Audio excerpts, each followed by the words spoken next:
All right, everyone, welcome to another episode of the Run the System podcast. And it turns out the trend of this podcast is I have a guest on pretty much every week. So this is the third week in a row, or third episode in a row, that I have a guest on. And this week I am joined by the infallible Coach Uh, Beighley. We will get into why all of that is true. But for starters, I would like to let you introduce yourself for 15 to 20 minutes. Um, Tell us a little bit about yourself, how long you've been running, and what's been going on recently. yes, so my name is Bailey Ayers. I'm originally from West Virginia. I started running when I was like four, I think, technically. My mom put me in these like tiny tot trots. So they were like, I don't know, 50 meters or something down the street. Every kid got the plastic little one medal. My mom would be on one side and my dad would be at the finish line and I'd go for it. And then I started running. There was like some fun miles in my town. And then my dad would run with me, and then I got too fast for him, so he would just beat me at the end. Um, yeah, and then I really started running in middle school. My stepmom was doing half marathons, and we have one in my town that's really hard. It climbs like 1,300 feet. It's super challenging. And I was like, oh, I'm gonna walk it. And my dad was like, no, you're not. I'm like, yeah, sure. He's like, no, you're gonna run it if you're gonna do it. And then I was like, I can't run 13 miles. I was like 13. And then they put a training plan together for me, and needless to say, I ended up running it. And so I did four half marathons by the time I was 14. And then I thought, maybe I should do cross country because before I was doing soccer and volleyball. And I was like, oh, maybe I should do cross country and track. So I started that in eighth grade. And then in high school, cross country and track, did the 4x8, the 1600, the 3200, went to states. But that led me to getting a scholarship to run in college. I went to Eastern Kentucky University for 4 years. Um, there I ran the 5K, the 10K, so still very much a distance girly. And then we got an extra year back with eligibility due to COVID. So I used that last year of eligibility when I went to Towson for grad school, ran a year with them. Still doing the same events, doing cross country, indoor track, outdoor track. And then I started coaching at UMBC, a school here that you know very well.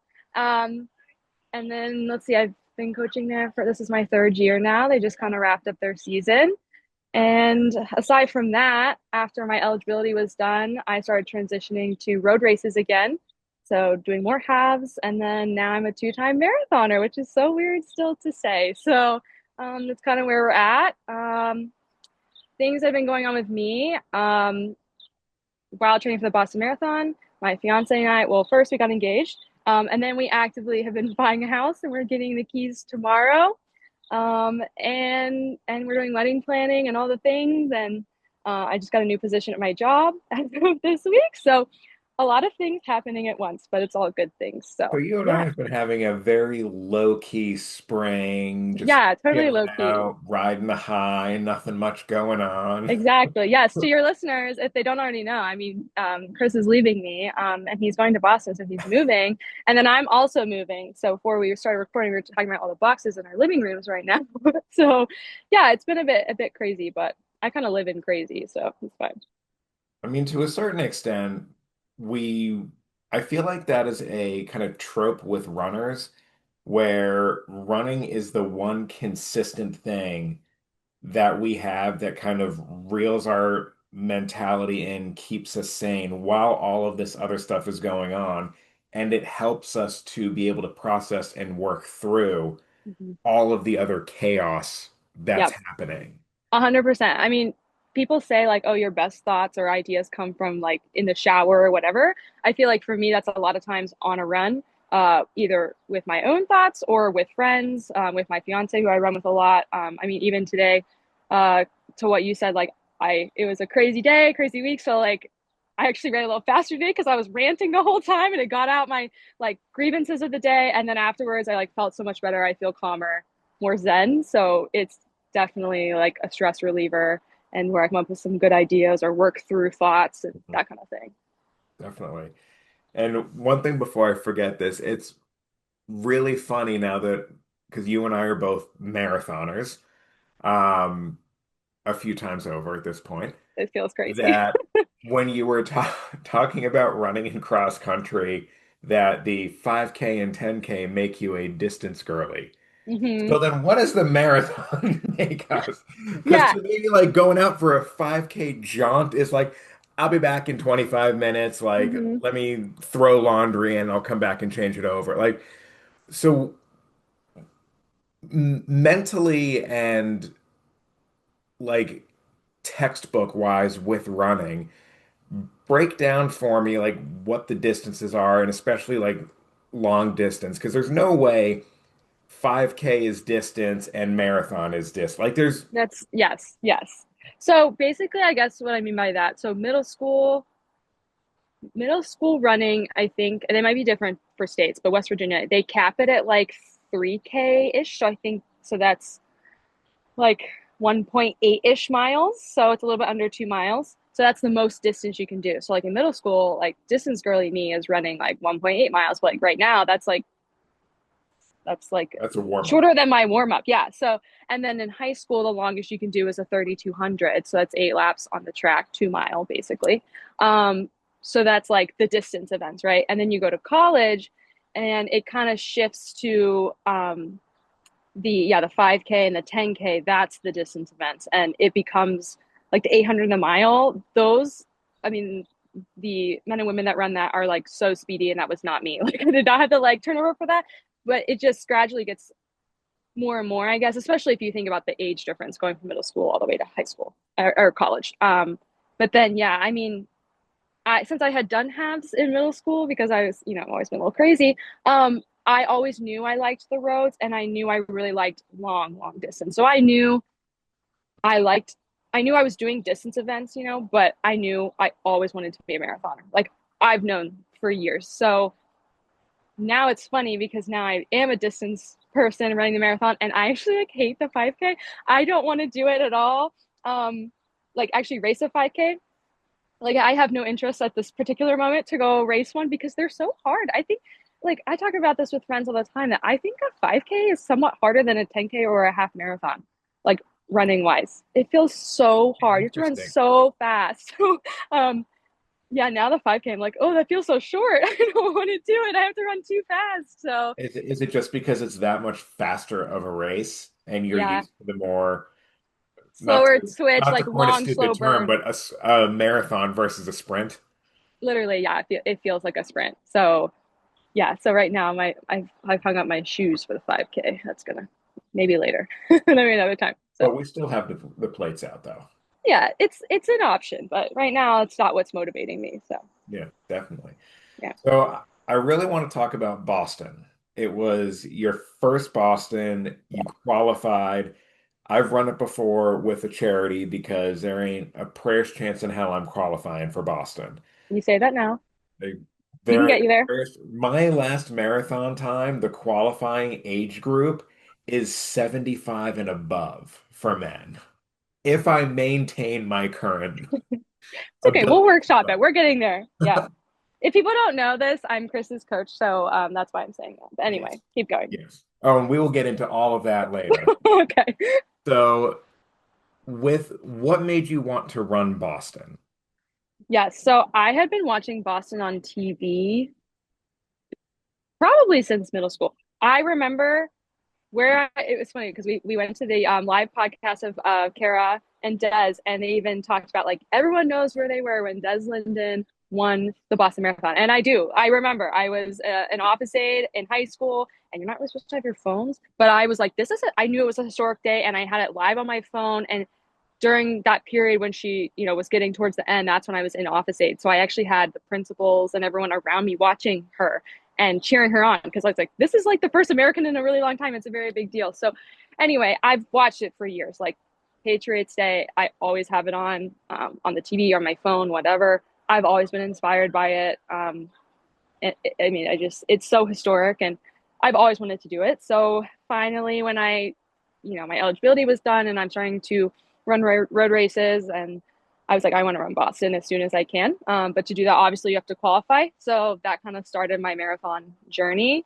I'm also really, really hoping to run the world majors, and Boston is one of those. So it was an individual goal to run Boston, but also part of like an even bigger goal to run the world majors. So And what marathon or what race did you use to qualify for Boston? yes, so I ran the Eugene Marathon. For anybody listening that needs a race, I highly recommend. Eugene has been selling out the last few years, and it should because it's a beautiful race. It's smaller than Boston, but that's a good thing because logistically it's so easy. Like I jumped in the corral like 5 minutes before. You have plenty of places to, warm up, stretch. There was plenty of porta potties. The finish and the start is like right next to each other, so it's unlike Boston, it's on a whole like busing an hour a far away Uh-huh. situation. And then you finish on the historic Hayward Field, which is one of the top reasons I did Eugene, because that track is absolutely breathtaking. So it's so beautiful. They have a live stream of the finish, so family from around the country got to watch me finish my first marathon. The medal actually had pieces of the wood from the old Hayward Field. They've since updated it, so that was pretty cool. So I was super happy I did that. The course is pretty flat. There's a couple hills, but they're at like mile 6 and 8, so you're still fresh. You feel good, and the weather's notoriously amazing. So I did Eugene last April, like the last weekend in April, I believe, in Eugene, Oregon, and it's a great race. So that went really well. I had three goals: first finish because I had never run a marathon, Mhm. and then qualify for Boston. So for me, it's under 3:25, but technically under 3:20 if you really want to be safe with the buffer, Yeah. and then be under 3 hours. And I snuck under there with 2:59:24. So was able to accomplish all three of my goals, which was super, super cool. So Sweet. yeah. So correct me if I'm wrong, is Eugene where Nike started? So Eugene is in like Because there's their something about headquarters. Eugene, Oregon and running that is sticking in my mind with one of the brands. I can't. Yeah. So Nike is like really influenced. So I think their headquarters, I believe the town is Beaverton or something like that. I've been once and was on their track and stuff. You're not supposed to, but I sneaked on. And then like Portland and stuff that's very big. But Nike sponsors Oregon, which is the university there. Mhm. So Nike is just very common there, I guess. And then of course you have like the famous runners like Prefontaine, who was a Nike athlete, and but yeah, so Nike is very prevalent there, I guess. Nike to Oregon is Under Armour to Maryland. Basically, exactly. Yes. Yeah. Um, so before we get far away from Boston, we got the qualifying, we got the race. Walk me through race weekend for you. Yes. Well, first, leading up that week, I was very stressed a little bit. I was signing all the documents for my house. So it was a little bit crazy. I had told everyone that was emailing me, I'm like, from Friday to Tuesday, please do not contact me. So I kind of set a barrier for myself so that way I could try to lower my stress levels. We flew out Friday. The marathon is Monday, so that was what, 4 days before. We flew out. Flights were fine. It's really quick from Baltimore. It's super easy flight. Um, and then we got a Uber to our Airbnb, where my parents were and a family friend. So we all stayed in like Upper Cambridge area, so a little bit like outside of the downtown craziness. Saturday, we did all the things. Went to two live podcasts, Ali on the Run with Aisha and Eric, which are part of Off the Rails. Hilarious. Loved that. And then we went to the live podcast of Des and Kara with Nobody Asked Us. Yeah. And of course, you were there and Maddie, and it was really awesome. We also picked up the packet that day and everything. I will say I had like 20,000 steps. Looking back on reflections next time, we're going to limit those walking experiences because we did not rent a car because Boston's just, I think, a little crazy driving. And So, especially that weekend, yeah, you don't want to drive if you don't have to. right. So, that's a future note for myself to me. I mean, I don't regret it at all. It was my first Boston. I'm glad I did it. I've always wanted to see those podcasters in person. So loved it, but just for future, I'm like, Beighley, let's rein it in. Sunday, oh, and also to preface Friday and Saturday and Sunday, lots of carbs constantly too. So snacks, carbs, electric, all the things. Sunday was just a chill day. My fiance and Seth, they went to a baseball game. My family friend and my mom, they went like exploring in Boston. So I was just chilling at the Airbnb. I did a quick little 2 mile shakeout, a couple strides. I like watched some TV, and then we had Italian food, pasta, just plain pasta for dinner. So that was good. And then we get to race day. Race day was interesting. I like kind of knew what to expect. Like, everyone posts about it. I have friends that have run it, so they've tried to kind of warn me, but it is something I've never experienced. So, like just getting to the start line alone, I had about 5,000 steps by the time I got to the start line. I think I woke up at 5:30, was on the T by 6:30 to get down to Boston Commons where the buses are. Got in line for that. Had to kind of fight my way to the front because it's a little bit of a battle to get on the buses because I wanted to make sure I could get up to Athletes Village with enough time to actually like use the restroom and relax, eat a honey stinger. So got onto the buses. I met this really great guy. He sat next to me. He was awesome. We chatted for like the whole hour. We both were nervous, and it was our first Boston. So the bus ride was like 50-ish minutes to an hour, which like I had been told, but to actually live it, and sitting there for an hour, I was like, oh, okay, the nerves are like building. It gives you a Um, lot of time to reflect and almost yes, get in your own head a little bit. I remember that when I got on those buses years ago. yes, definitely. And then you get to Athletes Village. Then you have to fight for porta potties, so that's really fun. Um, and then I had actually saw a friend that I knew. She's from West Virginia. We used to compete against each other in high school. So I actually met her friend as well, and so I had at least a group of people I kind of knew. So we navigated getting to the start line together, which was nice that I had like at least somebody that I knew. Um, it's zero point 0.7 miles from the athletes village to the start line, which again I had been told, but to actually do it is very different than knowing what to expect. Um, also kind of like I was saying with Eugene, I like to do like a mile warm up. I know everyone does things differently. Eugene was very easy. I could just gave my fiance like my bag of stuff, and I went to go do my mile shakeout. I came back, I got to like take my outer clothes off, give them to him, and then jump in the start line, and then it was like 5 minutes to go, and then we could go, like super chill. This I was like, okay, we're like gated in, and so I would do this like run, but I could really walk faster than I was running. And then I, run into people, and then I'm like, okay, I'm gonna walk a little bit, and then I do like, some knee hugs, some like stretches, and then I'd be like, okay, there's some more room. So I'd like kind of jog again, and then I was like, oh, more porta potties. Okay, last minute bathroom. Okay, now I'm gonna walk, and I'm gonna do stretches, and I'm gonna run a little bit. So it was a very like not how I normally warm up. Um, and then I remember being next to this girl. I think she may have been from England. She had a beautiful accent. She's like, "Do you know where the start line is? Like when we're starting?" And I'm like, I don't know, because you can't really see it." And then all of a sudden, I'm like, "Oh, it's right there. We're starting." And like right now, you kind of run into it and you start. And I was like, "All right, we're doing it." So it was an interesting. What is that like? Since 5:30 to 10:15, whatever time frame that is, Mhm. it was an interesting, yeah.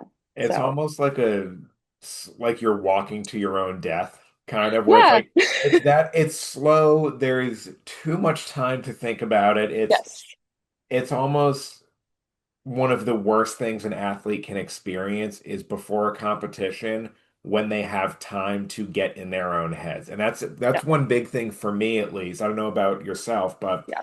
I would rather like I would rather be signing the documents to the house Sunday afternoon so I have something to think about so I'm not perseverating Yeah. on the race itself and I don't give myself that time to, well, what if I do this? Did I eat a lot? I should have had more carbs. What about my hydration? I shouldn't have done that. I should have done this. Where this is going on here. Now I have an hour bus ride to sit there and twiddle, and now I'm Right. fidgeting and everything, and my heart rate's going up. And is this a bad sign? Because am I going to be dehydrated? Am I going to bonk after the first 5K? I don't know what's This going is on. literally me. Yeah. And I think Like we can get into the Boston, like my actual race, but essentially I had some really terrible stomach problems. I didn't eat anything different. I've eaten it multiple, like what I did in the routine, I've done it multiple times, but I think just all of that going on in my head and all of the nerves, because again, what they tell you and to actually experience it are very different things. And it was just all the like, okay, I got to the buses. Okay, what's next? Okay, now I have to go to the bathroom. Okay, cool. Okay, now how do I get to the start line? And it's just like stress after stress after stress and being so nervous. And also with the course being a little intimidating, I think all of that like just resulted in my tummy being like, nope, not today. So, whereas like Eugene, for example, it starts at 7 a.m. I think and it's a few hours before. So actually, I didn't even need an alarm. I woke up naturally because it felt later because Yeah. I'm used to this coast time. And yeah, I mean, I think I got up at like 5:15, 5:30, and the race was at 7. So you don't have very much time to think. It was like, get ready, get down there, we go, and then you start. So it was like totally chill. This is like, okay, we got a lot of hours to wait, a lot of time to be nervous. It reminds me of college. Any college athletes listening, like 5K and 10Ks, they hold sometimes at 10:30 at night, and you have all day to think about it. So it kind of felt similar. And you think I'd be used to it, but I still was nervous. So Well, part of it, I think it's this race. yeah. The Boston Marathon is not your standard marathon by any stretch of the imagination. It's still 26.2 miles, Yeah. but it's been going on for this was year Mid 130, 30. Yeah. 130. Um, and the gravitas that this marathon holds, even among the majors. Hmm. Like if you say you ran Berlin, cool, awesome, congratulations. You say you did Chicago, New York, sure. But if you say that you ran Boston and you qualified for it, that puts you on a level within the conversation and the running world. Yeah. Just because that course is a bitch of a mistress and it will fuck you up if you let it. Um, Yes. I mean, the first half of it is all downhill until you get to Newton Center. And a lot of people come out feeling great, feeling awesome. We're going downhill, legs are fine. You turn right at the Newton Firehouse, you start Heartbreak, and there's a reason Yeah. it's called Heartbreak. Yeah. So let's go over the first half of the marathon and tell me how the first Yeah. half went for you. Yeah, so when we started, I had talked to my coach. We always go over kind of a general race plan beforehand. And she told me, like, let's start out kind of conservative. So we had been training for a PR, so faster than 2:59. So goal pace was more like 6:40-ish, 6:45. So she was like, let's start a little more conservative, like 6:50 to 7 minutes, just because, like you said, you want to make sure you're ready for the second half. So I was like, okay, cool. Totally on board with that. So I really tried to rein it in. And I feel like I did a pretty good job. I was trying not to like weave in and out because there were definitely people doing that. And I was like, that's wasting energy. So I tried to just like stay on the left. I was on the left side. I was like, just try to stay here. Try not to make too many moves. Just don't worry about what other people are doing. If they're zooming, whatever, that's on them, like whatever their race plan is. But I just tried to like focus on me, and like it was going well. And then my stomach, like we were talking about early on, just decided not to work again. I didn't eat anything different. I had practiced with those gels. Like everything was normal. So I'd say around like mile pretty early, like 8-ish, my stomach was like revolting against me. And I felt like my legs were doing okay, but definitely I noticed like I was like, man, like people weren't joking how downhill it is. Because honestly, I don't even think there's flat. I really don't. It's like you're going up or down. I don't remember flat like very much. And my legs, like my quads felt it. And I lifted all like the whole build, really focusing on quad exercises. Like I did hill work, which included like some stuff with downhills, but a ton of downhill training. So my quads just like after the first six were like so seared. Um, but I felt like I could kind of run through it, but the stomach like just not being so unwell was hard to run through. So I'd say like the toughest miles honestly were like 10 through like 16 or 17 maybe, because I just was like, oh my gosh, I still have, because when you're like 10, you're like, I still have 16 miles to go. Like it's just still so daunting how long you have to go. And I was like, I don't want it. I'm already like, I don't want any more of these gels. And I'm just like, yeah, it was, that was like a rough spot. So through halfway, I knew I was kind of off my pace. So I started to get like also a little discouraged because I was like, with the marathon, also, I think why there's nerves is you train so long for a race, and it's not like you can just jump into another race so soon after. So it's kind of like I've just trained for 20 weeks for this, and it's like, I'm already off my pace. So it's definitely disappointing. But then I had to remind myself, who cares? Like I'm running the Boston Marathon right now. So I think around halfway, I had a lot of time to digest and kind of get to a point where I was like, okay, it's okay if it's not a PR day. Like I came to terms with that and I was like, let's just try to refocus and let's just take it like one mile at a time.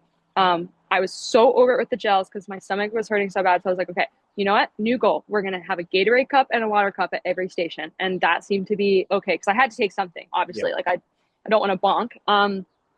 And then unfortunately so I have a friend who unfortunately couldn't run Boston. She qualified, and due to injuries, she was unable to run it. And I told her before the race, I texted her and I was like, "This one is for you," because she couldn't be there. And I was like, "I'm finishing this damn race because she can't be here, and I'm also getting that damn star in that medal." So um, around halfway, I was like, "Okay, we're not going to be hitting a PR probably. May not be a PR day." So we settled down. We were like, okay, whatever. And then I was like, you know what? Let's just try to take in the crowds. Let's try to have fun. Let's just see what we can do. And like, let's just finish it. Like at this point, who cares what the time is? So then we just like, that's what I just tried to do is like make it to every station, get my Gatorade. I did stop once for like 30 seconds. I was just like, I need to like pull it together. And then I was like, okay, we're good.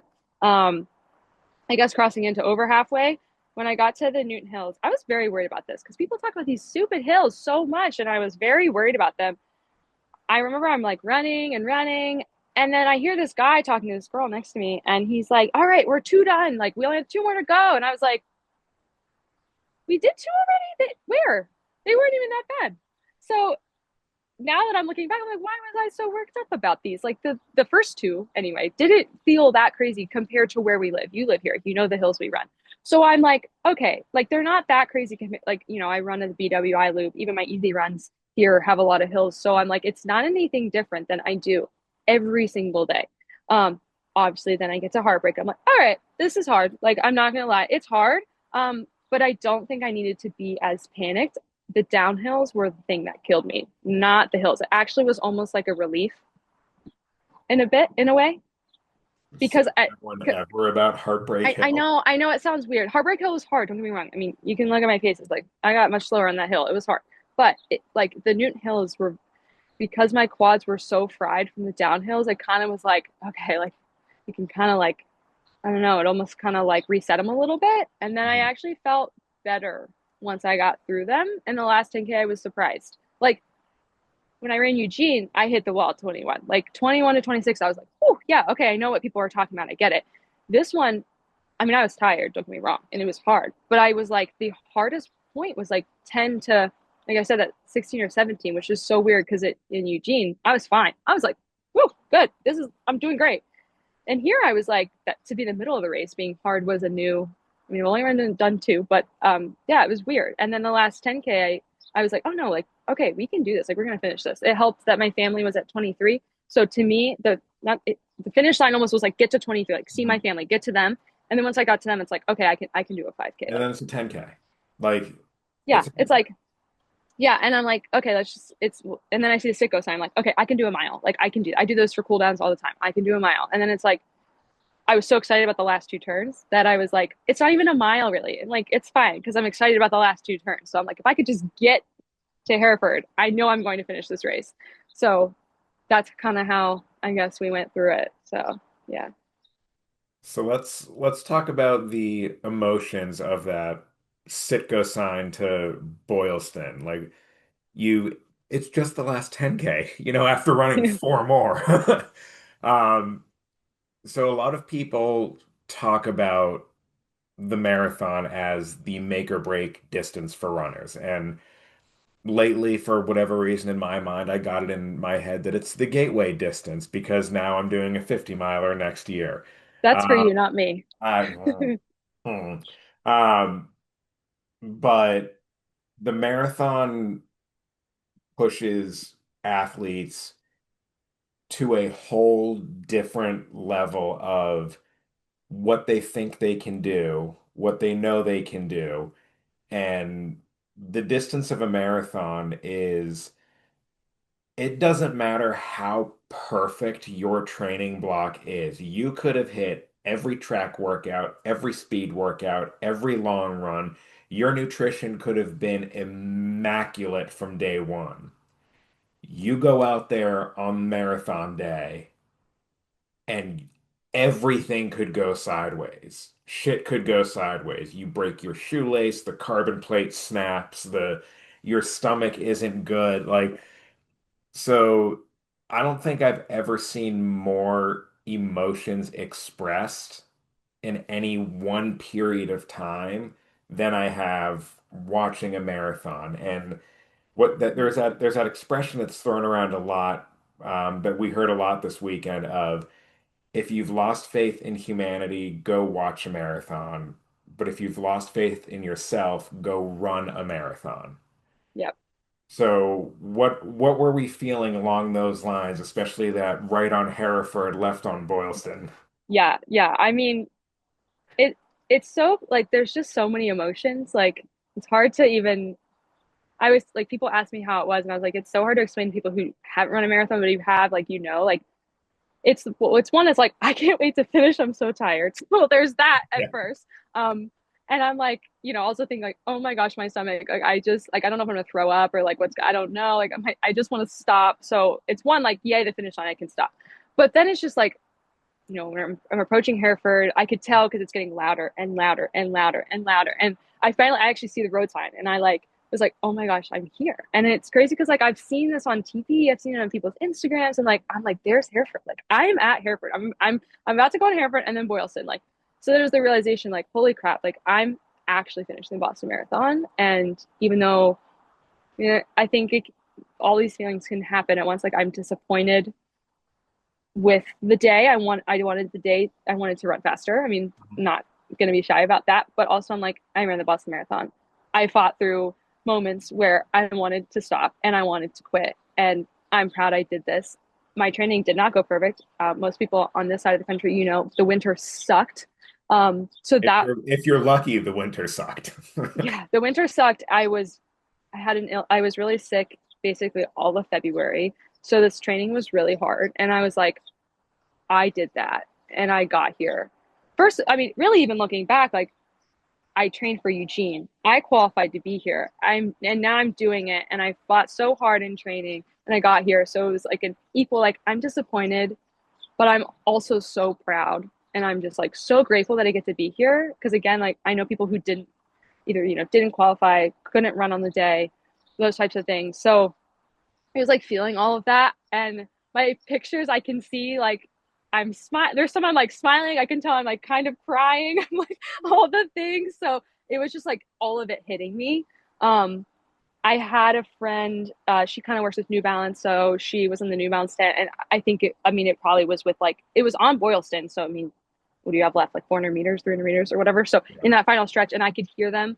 She got all the other people, part of her group, like cheering, like Beighley, Beighley, Beighley. So I could hear her, and I was like, oh my gosh, like I'm doing it, like it's right there. So yeah, crossing that line was awesome. I could hear Ali Feller's voice, my favorite podcaster, and I'm like, oh, like her voice, I can hear it.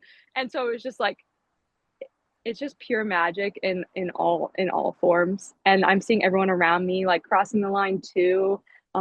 It's beautiful. You can see like adaptive athletes, blind athletes, like all people from different countries. Just seeing everyone around you do it too, like it it was just so beautiful. The last 300 or 400 meters on Boylston, it's like the longest. Like that finish line is forever.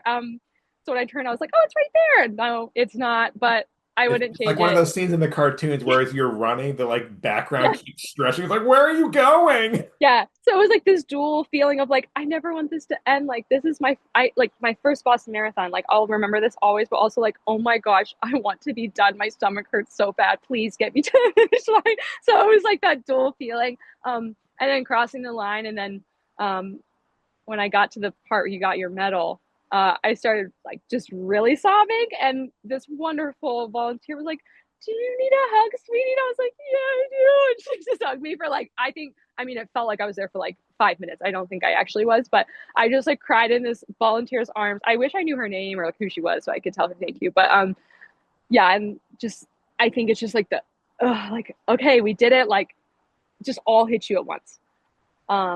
Yeah, and then after that, I modeled all the way through, and that's when I found you and my family and everything. So that's kind of yeah. And we got the poster with the time on it. And we got the Tracksmith poster. Yes, yes. Can't Which wait to which frame is that and which put is it the up in big my thing? new house. Which is the big thing? That's the first thing that goes up. Yeah. First thing that goes up. Yes. Yes. So are we looking at doing Boston next year as well? Yeah. So right now, I put my name in for London because London is notoriously really hard to get into because the last few years over like a million people are applying, and it's a pure lottery, so different than Boston where you qualify on time. So I was like, we might as well just start putting my name in to see because you never know when you're going to get in. Some people get it on the first try, fifth try, 15th try. So put my name in for that. We will find out beginning of July. Um, if I don't get in, I actually was not going to do a marathon in the spring. However, I already have friends that are like, "Oh, I'm doing it. I'm doing it. I'm doing it." I'm like, "Well, I feel FOMO already." So, I think we've decided that we're doing a marathon in the spring. It just depends if it's going to be London if I get in, because London is also a world major, so I would get another star. But if not, I think we're going to do Boston again. And I got some beef with that course, and we're going to come back and be better. I already talked to my coach, and we already have a list of things we're going to try next time. And yeah, so That is a perfect segue to now make this all about me. So I have the marathon that you're training me for. What is the first marathon I ever ran, Cape Cod back in 2019. And I did that in like 4:35 and change, 4:38 and change, something like that. And I have beef with that course and I want to kick its ass. and that's what we're going to do. Let's let's talk about how we've done like postmortems. How do we decide what we're going to improve on and how training goes forward, both as a runner and now a coach? What are we looking for in like what variables are we specifically looking at to tweak and change? And this is for my races or for okay. Well, in general, I think coaching athlete relationships should be a relationship. So I really appreciate it with my own coach that I have, and like to do this with my own athletes and people and my athletes at UMBC, um, and we will do this as well. And we've done it a little bit with your races so far, but definitely going forward. But I think it's good to go over like, of course, how the race went. Basically, what we're doing right now of like how you felt, like walking through the steps. And then I like it to be like, my coach will ask me like, what are your thoughts? What things can we improve upon? What things went well? And then, she usually takes upon that approach on herself. Like, okay, here's what I think we could do from her end.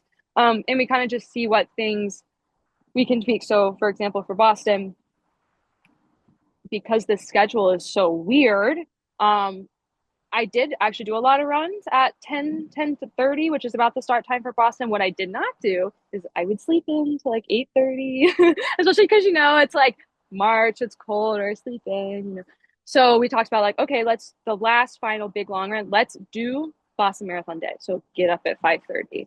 She even said, I'm going to have you sit in your bed or on the couch for an hour to pretend you're on the bus. Like, we're going to walk through the steps. So then when I get there, like, I kind of have practiced it. So little things like that. For Boston specifically, I think we're going to maybe incorporate some downhill strides, maybe a downhill workout, just kind of leading up to kind of prep my quads.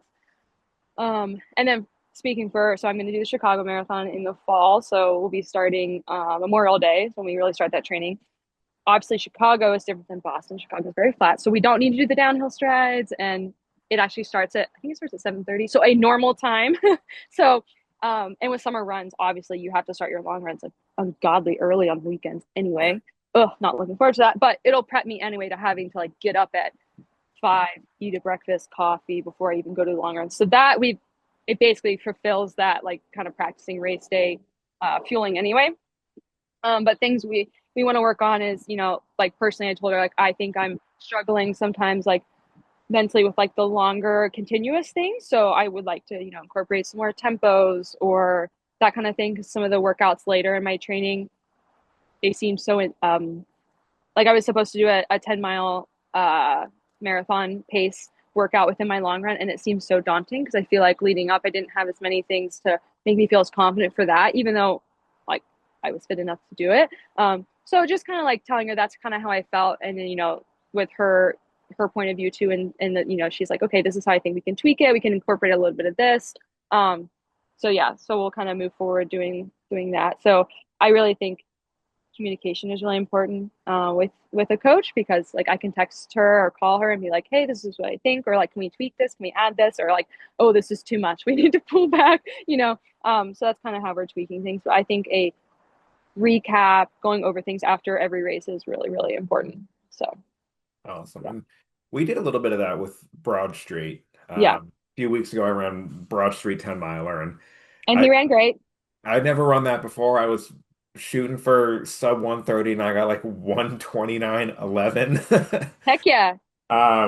So yeah, this go around with Cape Cod, I'm definitely trying to hit sub 4. I think I can do it because that's a pretty flat course from what I remember. There's a few like small hills here and there. The biggest one was running up and around the lighthouse. But that even then wasn't too Hmm. bad-ish. I might have just blocked it out. Um, but yeah, so kind of going forward and getting into summer training, what do you do as an athlete to prepare for the hotter months? And you mentioned we have to run earlier in the day, so it's not 142 degrees out. But so how does your kind of running system change moving from cold to warm? Yeah, so one of the big things is for my winter spring training, I run after work. But for the summer, I actually run before. So things to consider with that is obviously I have to get up earlier. So I already feel like I'm pretty good at getting to bed, but the summer is like really important. Like we really do need to be in bed at a good time because now I'm getting up at 5 to 5:30 instead of my like 6:30 to 6:45. So I'm not that, what is that, an extra whole hour that I might not be getting of sleep because I have to get up earlier. So just keeping in consideration that like, okay, we need to make sure we go to bed. I'm a very big believer, fueling in general, big believer over here. Definitely eating a small snack before I run. Obviously, when you run in the afternoon, at this point, I've already had like 2 meals, probably like 3 snacks, 1 or 2 coffees, lots of water. Like I've had things to eat. But in the morning, you're just waking up, and sometimes I know everyone's different, but I think it's really important to like eat something, whether that's just like a few gummies, or if that's a honey stinger waffle, or I like those like fig bar things, or I like Eggo waffles, so one of those, just like Love me an something. Eggo waffle. Oh, I love Eggo waffles. I really think marathon training is really just resorting back to what like you ate as a child. But anyway, that's a whole other separate thing. But Chicken nuggets and Eggo waffles. Let's go. mac and cheese, Oh, staple in this marathon build that I just did. Yeah, mac and cheese, 10 out of 10. Yeah, so just eating something before I run, I think is really important, especially once we get deep into training. Like if I'm going to go out and still run like 8 miles, I need to make sure I have something in my body because I haven't eaten for mhm. what, at least 8 hours probably.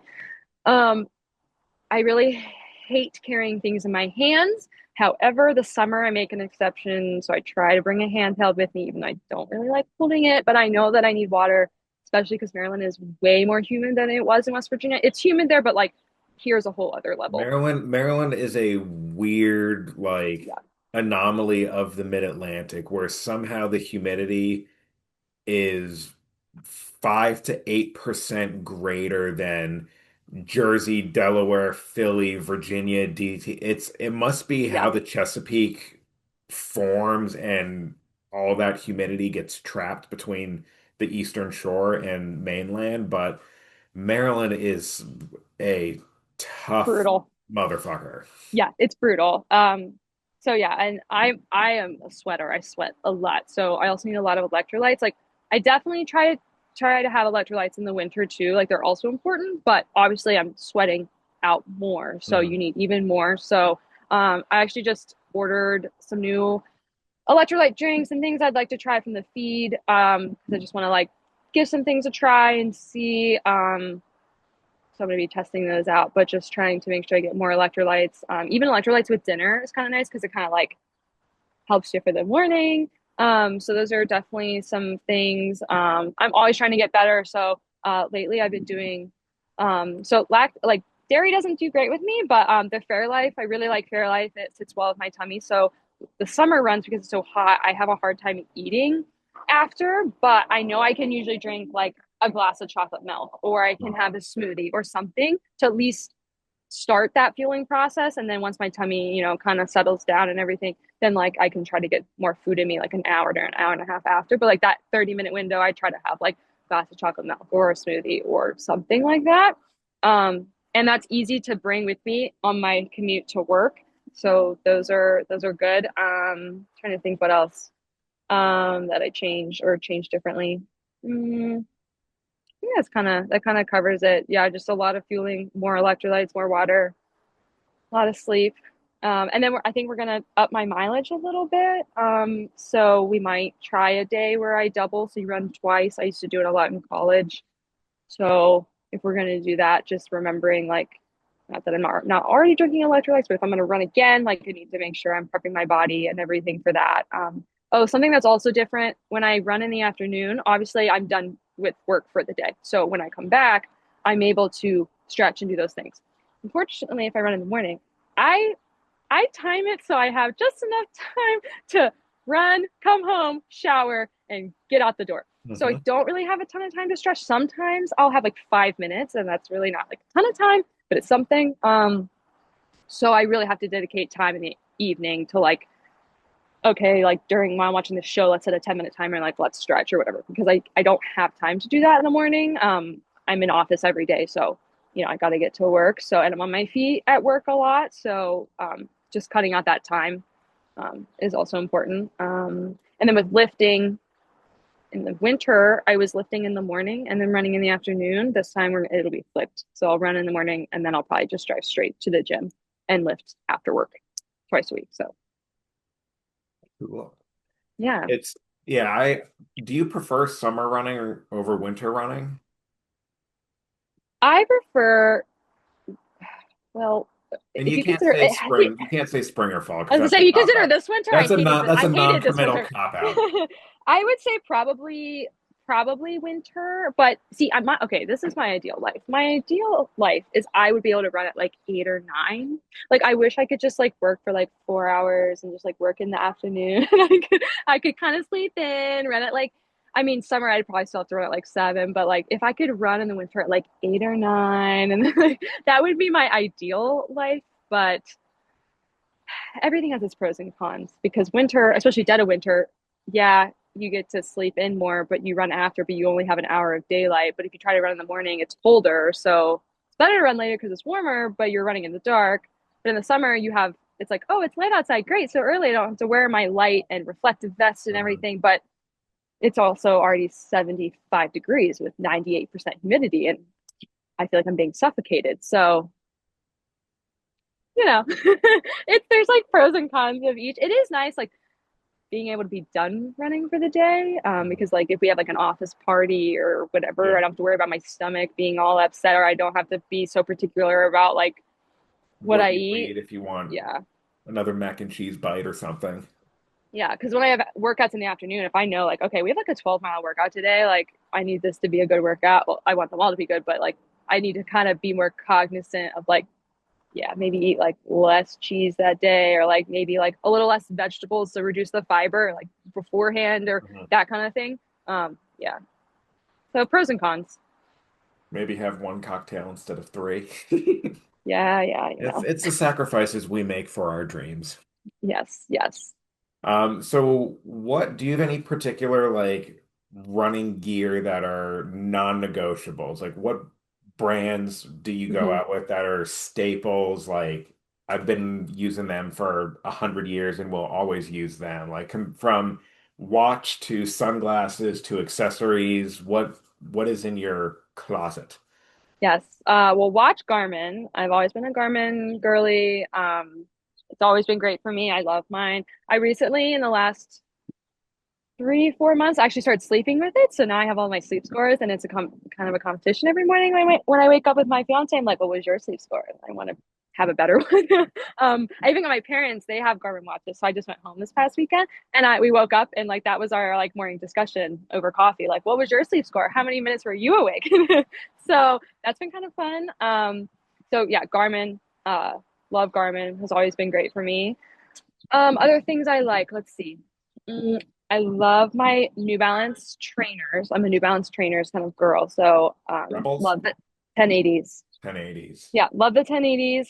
I have a pair of the 13s and the 14s right now. Have not tried the newest version just because I still have those, so I got to run through those to get to the new one. So those are like my daily trainers. Let's see, nutrition wise, you've heard my story, but I love Victus gels, Victus. I'll tell a very quick story to your listeners. If, I think it's a funny story, but I love the Victus gels. They're great. They're 45 grams of carbs, so they're a little bit bigger, but they're really thin, really smooth. Like I can get them down very easy consistency wise, and their flavors are there's a flavor, but it's pretty subtle. So they have like lemon, I think like berry and hibiscus, and watermelon, I think, but they're not like in your face loud, which is what I prefer. So I love them. But they sold out right before Boston and I went to order new ones. And a dear friend of mine found them at the Australia version of the feed, and I had to ship them here, express ship them here, and each gel cost about $10 with shipping and everything. So, um, so yeah, I'm waiting for them to come out with those flavors again. They just released a caffeinated gel, which I have ordered from the feed, so it's already here. I like Victus gels. I love the Bonk Breaker. There's like the blueberry little bites. It tastes like a Yeah. Sour Patch Kid. It's like a candy. It's like I'm excited. I'm like, ooh, piece of candy, like on my run. Um, don't sleep on Nerd gummy clusters. I did I that was about a to drop the nerd gummy Yes. clusters. I listen, I Halloween, best time, like right after Halloween, they go on sale. I found a bag at Aldi, like individually packed ones for like $10. I'm like, yeah, this is the cost of two Morton gels. And I just got like 40 packs of um these nerd gummy clusters. So yeah, I was super happy with those. It was fun because I'm a big you need to train with your gels, of course, but if you do that every single weekend, it just too much. It's like you just get really tired of them. Mhm. I mean, you do pretty much anyway at the end of marathon training, but like if you can like delay that, so like easy long runs or whatever, like the nerd gummy clusters, it was a great switch up from gels. Or even like I would tell myself if I had a workout in my long run, I'd be like, okay, we're gonna do the gels during the marathon pace stuff, and then if I can get these gels down, my reward is nerd gummy clusters. Like I'm excited about those. So yeah, everyone should go buy nerd gummy clusters. They should sponsor me actually. Let's see. What else do I like? What else do I like? Oh my gosh, I don't know. Oh, hydration. I love Mortal Hydration. A lot of people don't know of that one. So they have a normal version, which is has a lot of salt, but then they have a like salted version that is the same level of element or whatever that one is. Mhm. But I love the flavors. So they have margarita, mango, and they berry, and I think they came out with a couple new ones. I haven't. I'm gonna order those to try. But mango or margarita is really nice because I'll actually make mocktails for myself at night. So like if I Little have like electrolyte tacos, mocktails. yeah, I even put like a little lime wedge and everything. So Oh, the hey. margarita is yeah, it's really good. And then for the summer, I usually use the salty version because I'm sweating a lot. So yeah. Oh, and gear wise, I love Bandit.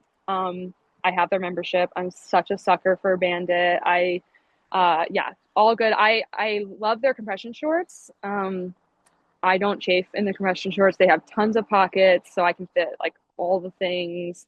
And then I've been wearing their like crop tops for all my marathons, and those are nice because they also have gels on the pockets on like the sides, Hmm. and they have a foam pocket in the back. I recently just got like a long line sports bra from them, and they actually have slits on the back where you can put your shirt in. So if you want to like take off your outer shirt, like you Oh, can fit it sweet. in there.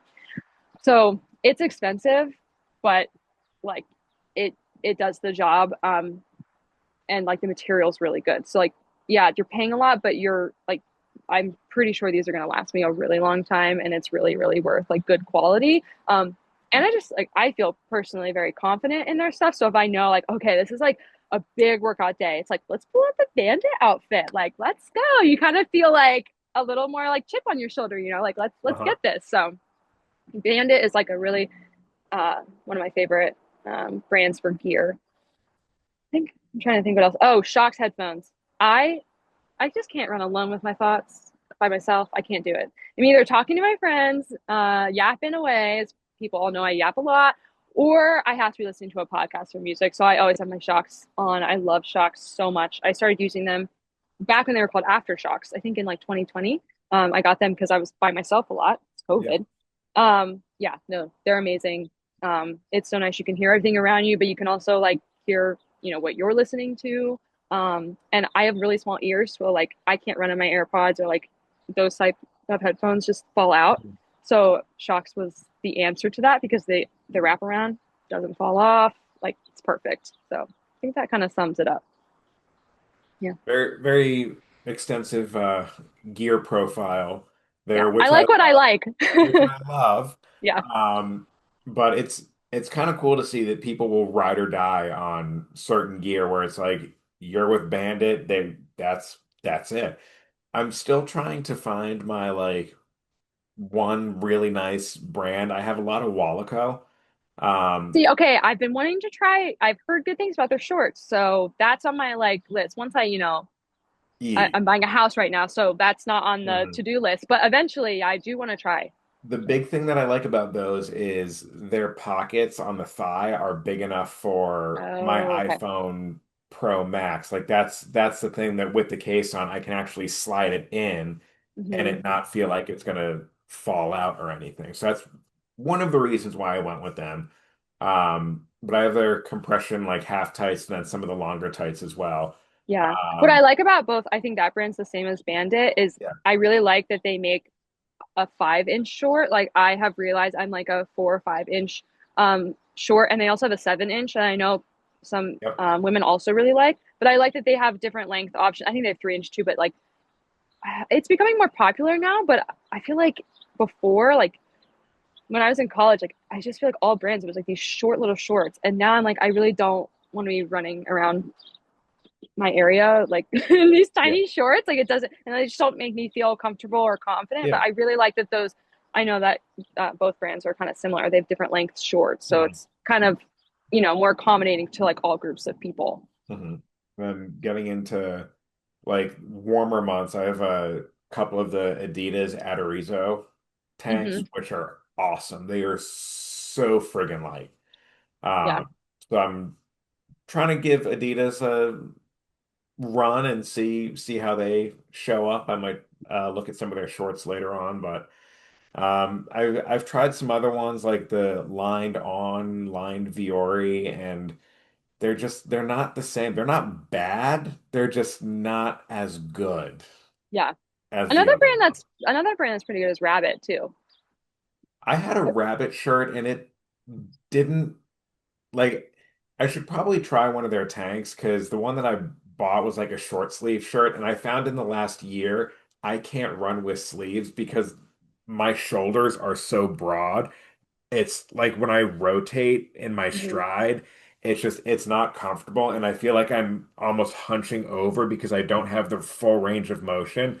So I end up hunching over and then shrugging up Mm, when I run and I'm expending that much more energy right, because of a shirt. because of a shirt, and you want to be comfortable too, especially as you're Forget marathon the training. fact that I can barely run better than a lame duck, but it's the shirt that's making the difference.